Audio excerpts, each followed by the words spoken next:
2025-26 மத்திய பட்ஜெட் குறித்து கோவையைச் சேர்ந்த இந்திய வர்த்தக மற்றும் தொழில்துறை சபையினர் கூறும் கருத்துக்களை தற்போது கேட்கலாம். இந்த முறை முதல் முறையாக இந்த பட்ஜெட்டில் ஒரு மிடில் கிளாஸ் இன்கம் பீப்புளுக்காக வந்த பட்ஜெட் மாதிரியே இருக்குது.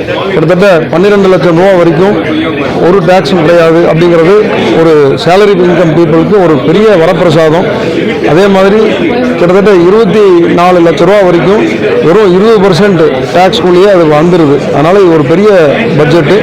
அதே மாதிரி ஜுவல்லரி பொறுத்த வரைக்கும் எங்களுக்கு கஸ்டம்ஸ் டியூட்டி நாங்கள் கம்மியாகும்னு எதிர்பார்த்தோம், அது ஆகலை. பட் இருந்தாலும் தற்சமயம் தான் கிட்டத்தட்ட 15% இருந்த இம்போர்ட் டியூட்டியை 6% வரைக்கும் இறக்கியிருக்காங்க. அதுவே எங்களுக்கு ஒரு பெரிய ரிலீஃபாக இருந்துச்சு.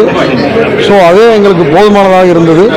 இந்த முறை நாங்கள் எதிர்பார்த்த பட்ஜெட்டை விட நல்ல முறையாக நடுத்தர மக்களுக்கு ரொம்ப சாதகமான ஒரு பட்ஜெட். இது வரைக்கும் நாங்கள் சொல்லப்போனால் கடந்த 8வது பட்ஜெட் நம்ம திருமதி நிர்மலா சீதாராமன் அவர்கள் கொடுத்திருக்கார்கள். இந்த 8 பட்ஜெட்டில் இதுதான் ஒரு பெஸ்ட் பட்ஜெட்னு சொல்கிற அளவுக்கு எல்லா வசதிகளும் இதில்